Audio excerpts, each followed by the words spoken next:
Olá pessoal, seja muito bem-vindo, muito bem-vinda ao canal do Justificação. Eu sou o pastor Paulo Correia e sou responsável pela missão justificaçãopelafé.com.br. Nós temos a missão de pregar e ensinar a doutrina da justificação, que é o coração do Evangelho, essa doutrina poderosa. E nós estamos muito felizes, porque pela graça de Deus estamos comemorando 14 anos de missão Justificação pela Fé. É pela graça de Deus que nós chegamos até aqui e estamos muito felizes. E para comemorar esses 14 anos, nós convidamos homens comprometidos com a palavra de Deus e com a doutrina da justificação pela fé para nos ajudar nessa nova série, uma série onde nós escolhemos textos selecionados de cada livro do Novo Testamento.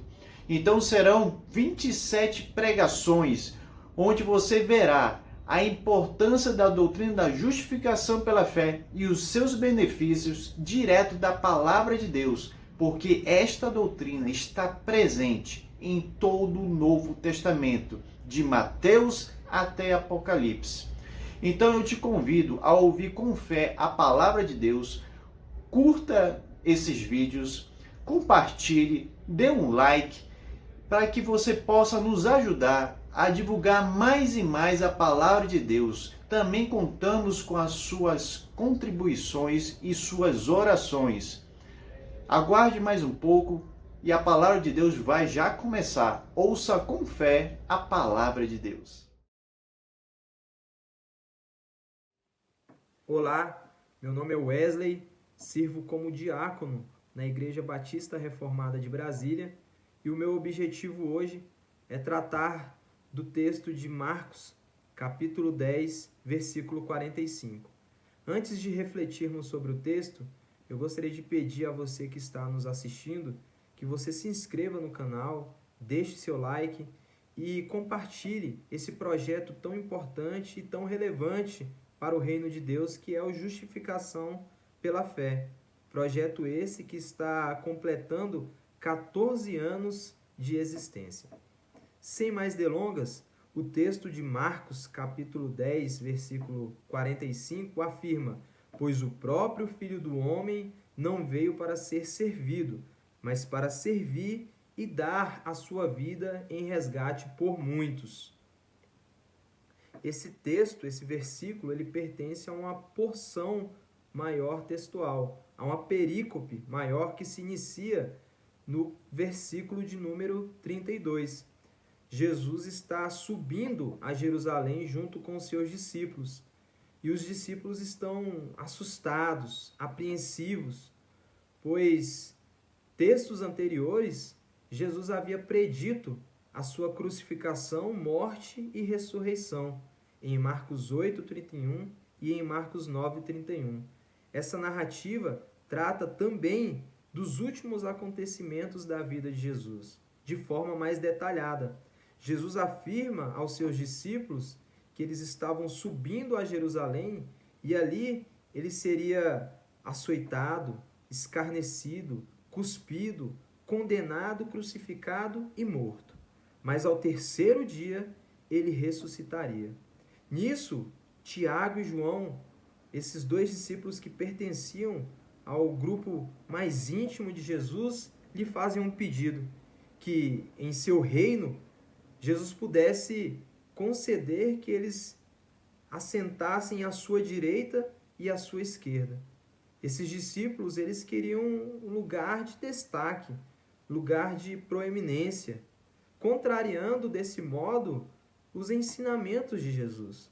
Em Marcos capítulo 9, do versículo 35 ao versículo 37, Jesus afirma que a maior posição em seu reino é a posição de servo, pois o próprio Jesus é o servo por excelência. O próprio Jesus é o servo sofredor, é o exemplo de servo a ser seguido. Desse modo, Jesus dá uma confissão maravilhosa, que é o versículo no qual nós lemos, que ele não veio para ser servido, ele veio para servir e dar a sua vida em resgate por muitos. Para que nós possamos compreender esse versículo e essa porção textual, nós precisamos entender esse termo resgate. Resgate, originalmente, significa o preço pago para a soltura de um escravo ou cativo. O verbo traduzido por resgatar pode significar redimir mediante o pagamento de um resgate. Esse termo traz implícito a doutrina da redenção. A doutrina de que Cristo morreu em nosso lugar para pagar um preço que nós não poderíamos pagar. E esse preço era o preço do seu precioso sangue derramado naquela cruz. Desse modo, quando Cristo é crucificado, morto e ressurge dentre os mortos ao terceiro dia, ele nos resgata. Ele paga esse preço e nós somos justificados diante de Deus, aceitos por meio dos méritos de Cristo. Desse modo, nós entendemos que a redenção em Cristo é por meio de um sacrifício substitutivo. Cristo morre em nosso lugar.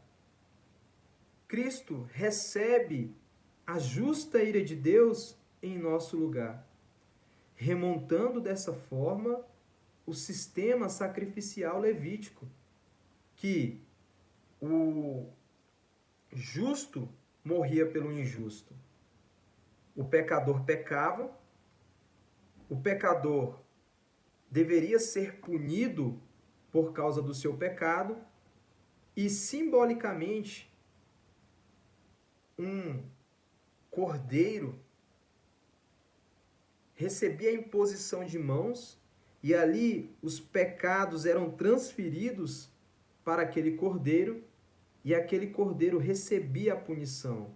Ele era sacrificado e morto, deixando dessa forma o pecador isento da culpa, porque a punição foi derramada e foi executada sobre aquele animal. Do mesmo modo, o pecado que nós cometemos e que os nossos pais, Adão e Eva, cometeram, necessitavam de punição. Deus, ao colocar Adão e Eva no jardim do Éden e colocá-los diante daquela árvore do conhecimento do bem e do mal, ele afirma que se eles comessem daquele fruto, certamente eles morreriam. Paulo afirma em Romanos capítulo 6, versículo 23, que o salário do pecado é a morte. Desse modo, o pecado ele necessita de punição. Mas Jesus, ele morre vicariamente. Ele nos substitui. Isaías capítulo 53 traz claramente esse ensinamento de que ele levou sobre si as nossas dores, as nossas enfermidades. O castigo que nos traz a paz estava sobre ele e pelas suas pisaduras nós fomos sarados. Cristo leva sobre si o nosso pecado, a nossa culpa. Em contrapartida, nós recebemos de Cristo a sua justiça e a sua retidão. A redenção em Cristo é garantida por um preço caríssimo que nós não poderíamos pagar, o sangue de Cristo.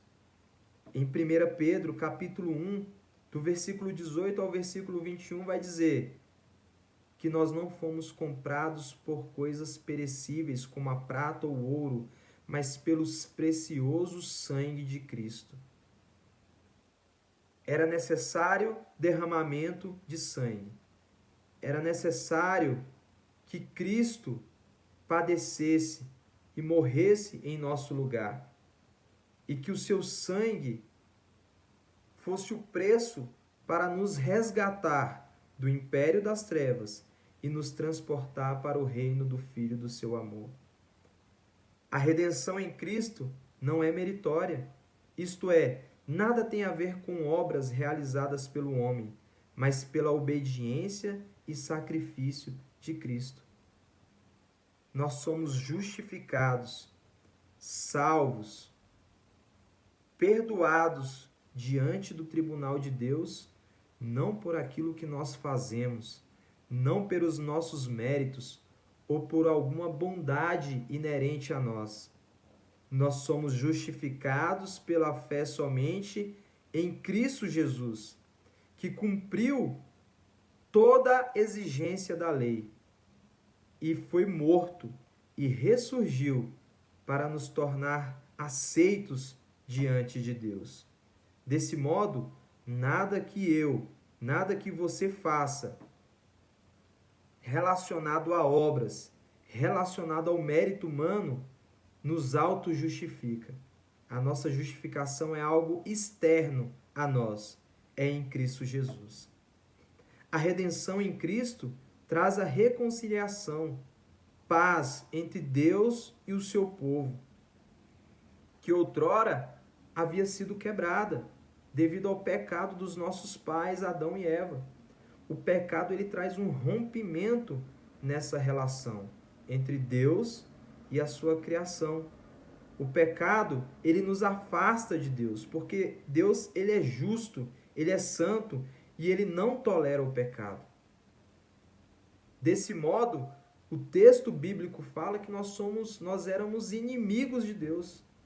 O nosso estado era de inimizade diante de Deus, necessitando, portanto, de um mediador messiânico que pacificasse, ou seja, que propiciasse, que aplacasse a ira de Deus. E isso foi feito por meio do sacrifício de Cristo. Nós temos paz com Deus. Nós somos reconciliados com Deus. Nós não somos mais inimigos de Deus, mas fomos adotados por Cristo Jesus, nosso Senhor, e somos chamados de filhos. A redenção em Cristo nos traz o perdão de nossos pecados, pois a ira de Deus foi plenamente satisfeita em Cristo. O pecador necessita ser punido, porque ele transgrediu a lei de Deus. A redenção em Cristo, ela nos traz o perdão dos nossos pecados. Diante do tribunal de Deus, nós somos considerados justos. Diante do tribunal de Deus, não há nenhuma condenação para aqueles que estão em Cristo Jesus, pois a ira de Deus foi plenamente satisfeita em Cristo Jesus.